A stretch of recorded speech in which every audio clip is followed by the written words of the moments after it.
Assalamualaikum warahmatullahi wabarakatuh. Perkenalkan, nama saya Irwansyah, Eskom MDS dengan NIDN 0123119201.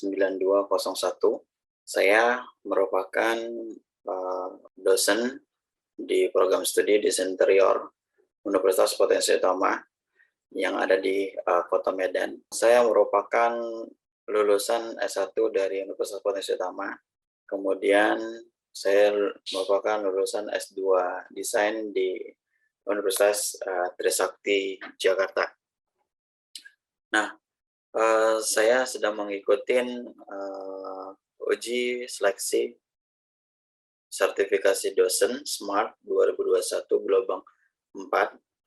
Di sini saya akan memaparkan tentang PDD UKT PT di unsur pendidikan dan pengajaran terkait RPS mata kuliah atau rencana pembelajaran semester mata kuliah Studio Desain 4 tentang perancangan interior office ataupun kantor pelayanan.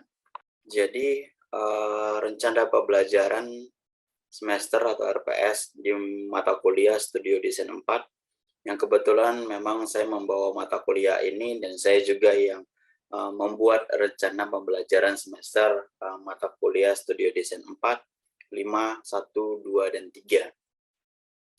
Di sini bentuk rencana pembelajarannya dalam bentuk kerangka kualifikasi nasional Indonesia ataupun KKNI dengan kode mata kuliah BC 2014 MT 5629 yang di bawah program studi Desain Interior Fakultas Seni dan Desain Universitas Potensi Utama.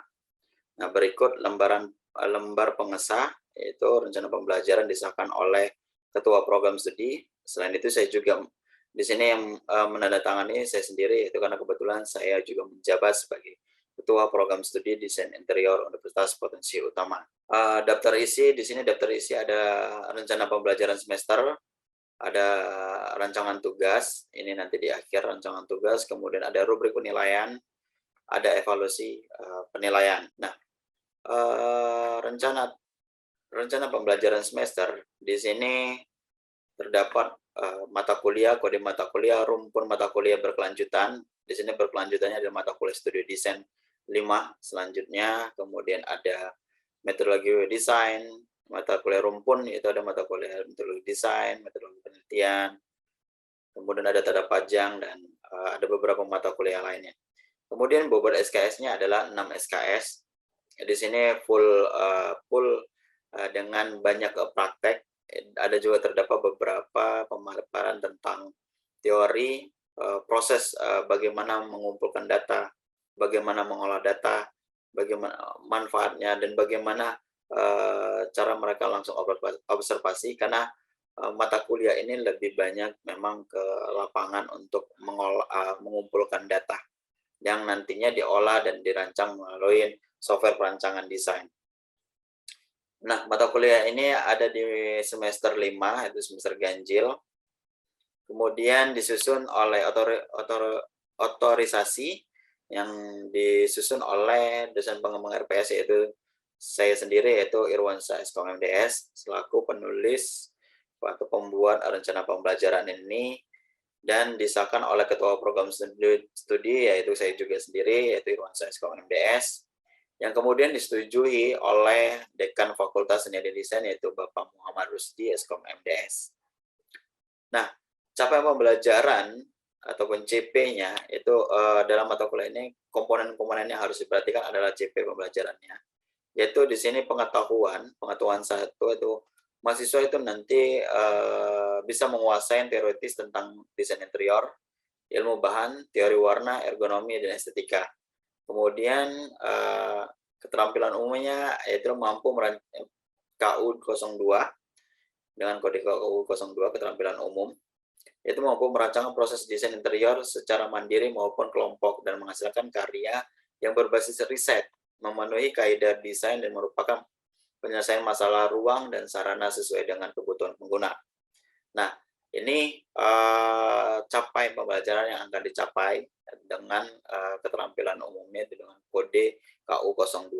Jadi pada mata kuliah Studio Desain 4 ini itu berbaur dengan namanya riset, yaitu observasi lapangan atau pengumpulan data literatur. Nah, CPMK-nya, capaian pembelajaran mata kuliah per minggunya, yaitu yang pertama, karena di sini ada satu materi yang dibahas itu tidak selesai dalam 1 minggu, seperti pengumpulan data yang memang tidak bisa dikumpulkan ataupun diselesaikan dalam waktu 1 minggu dan pembelajaran yang akan disampaikan. Nah, minggu pertama itu mahasiswa memahami bagaimana kontrak perkuliahan ataupun sistematika perkuliahannya. Minggu kedua, mahasiswa memahami peranan desain perorganisasian dan lingkup kantor. Minggu ketiga, memahami lingkup permasalahan desain interior ruang kerja. Minggu keempat, mahasiswa memahami proses perancangan desain interior. Minggu kelima, proses pradesain. Minggu keenam, melakukan survei dan pengumpulan data dan menganalisanya. Kemudian ada minggu ketujuh, yaitu menyusun ataupun menerjemahkan hasil studi ke dalam bentuk program penyusunan dan pengimplementasian. Minggu ke-8 adalah proses desain, yang sudah data yang diolah dan proses desain. 9 masih membuat gambar kerja ataupun 3D-nya. Minggu ke-10 mahasiswa mampu menuliskan sebuah laporan karya dalam bentuk seperti draft laporan akhir. Kemudian minggu 11 adalah melakukan proses sosialisasi desain atau biasanya setiap tugas mata kuliah praktikum itu ada karya yang memang harus wajib dilakukan sosialisasi ataupun pameran yang biasanya diselenggarakan di Universitas Potensi Utama.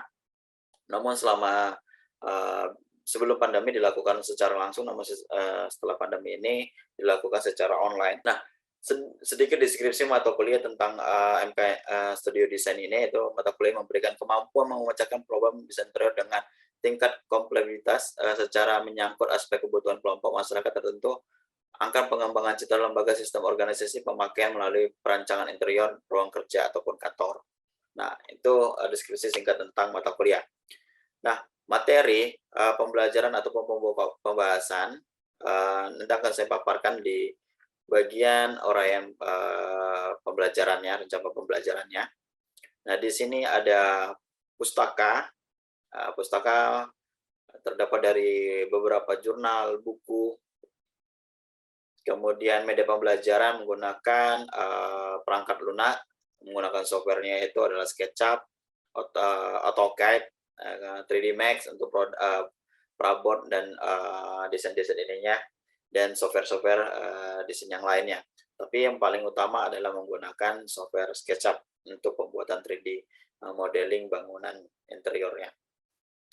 Perangkat keras yang digunakan untuk dosen adalah menggunakan LCD proyektor, laptop, dan board. Nah, di sini saya menggunakan beberapa perangkat ini menunjukkan ketika pembelajaran saya menggunakan audio, yaitu menggunakan speaker untuk menampilkan beberapa animasi, contoh-contoh animasi perancangan dari Studio Desain 4, yaitu perancangan office ataupun kantor. Nah, tim teaching saya yaitu adalah Siti Indah Lestari dan juga Atika. Nah, ini rencana pembelajarannya itu pertemuan 1, minggu 1, di sini ada minggu 1, kemampuan akhir yang diharapkan, bahan kajian atau materi ajar, bentuk pembelajaran, kriteria penilaian atau indikator, alokasi waktu, bobot nilai. Nah, jadi minggu pertama itu adalah mahasiswa itu mampu memahami tentang kontrak perkuliahan dan sistematika perkuliahan. Ya, jadi di minggu awal saya akan menjelaskan tentang rencana pembelajaran, silabus, seperti apa mata kuliah, kontrak, tentang aturan-aturan dan sebagainya. Ini bentuknya ceramah dan diskusi. Kemudian kriteria penilaiannya itu adalah kehadiran dan keaktifan. Aktifnya mahasiswa akan diskusi ataupun beberapa pertanyaan terkait rencana pembelajaran semester di MK Studio Desain ini. Kemudian sikap dan attitude juga menjadi indikator penilaian saya untuk mata kuliah ini. Alokasi waktu yang digunakan adalah 6 kali 50 menit, jadi 6 SKS dikali 50 menit. Bobot nilai, ini hanya diskusi, jadi tidak ini. Kemudian pertemuan kedua ada namanya materi kajian yang saya berikan adalah sistem di dalam perkantoran dan mekanisme organisasinya.